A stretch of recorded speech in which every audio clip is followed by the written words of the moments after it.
ইরানে হামলার ক্ষেত্রে এতদিন পরোক্ষভাবে ইসরায়েলকে সহযোগিতা করে এলেও এবার প্রকাশ্য সামরিক অভিযান চালিয়েছে যুক্তরাষ্ট্র।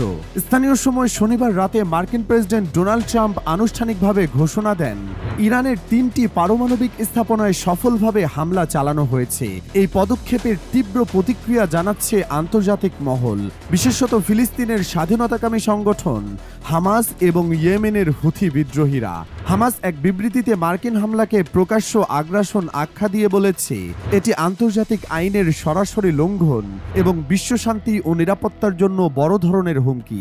একই সঙ্গে তারা ইসরায়েলের বিরুদ্ধে চলমান প্রতিরোধের পক্ষে অবস্থান নিয়ে জানায়, গাজায় নিরস্ত্র মানুষের উপর চালানো ইসরায়েলি বর্বরতার জবাবে তারা পাল্টা প্রতিরোধ করছে এবং ইসরায়েলের উল্লেখযোগ্য সংখ্যক সেনা আটক করা হয়েছে।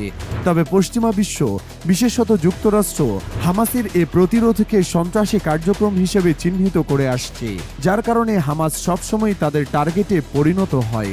হামলার পর এক কঠোর হুঁশিয়ারি দিয়ে প্রেসিডেন্ট ট্রাম্প বলেন, হয় শান্তি আসবে, নয়তো ইরানের জন্য আরও ভয়াবহ ট্র্যাজেডি অপেক্ষা করছে। তিনি আরও বলেন, আজকের রাতের হামলা ছিল সবচেয়ে সুনির্দিষ্ট, কঠিন এবং মারাত্মক। এখনও অনেক লক্ষ্যবস্তু বাকি আছে। যদি শান্তি না আসে তাহলে পরবর্তী পদক্ষেপ আরও দ্রুত, নিখুঁত এবং বিস্ফোরক হবে।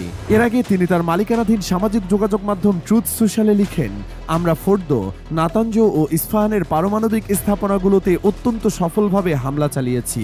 আমাদের সব বিমান এখন নিরাপদে ইরানি আকাশসীমার বাইরে।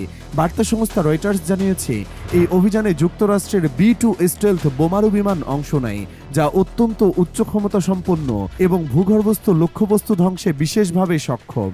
এদিকে ইরানের বিরুদ্ধে যুক্তরাষ্ট্রের এই সরাসরি সামরিক পদক্ষেপকে যুদ্ধের সূচনা হিসেবে উল্লেখ করেছেন ইয়েমেনের হুথি বিদ্রোহীরা। আল জাজিরার বরাতে জানা গেছে, হুথিদের রাজনৈতিক ব্যুরোর সদস্য মোহাম্মদ আল ফারাহ বলেন, ট্রাম্প মনে করছেন কয়েকটি পারমাণবিক স্থাপনায় হামলা চালিয়ে যুদ্ধ শেষ করা সম্ভব, কিন্তু বাস্তবতা হলো এটা যুদ্ধের সমাপ্তি নয়, বরং সূচনা। এখন পালিয়ে যাওয়ার সময় শেষ। বিশ্লেষকদের মতে এই সামরিক অভিযান কেবল ইরান নয়, গোটা মধ্যপ্রাচ্যেই নতুন করে উত্তেজনার সঞ্চার করবে।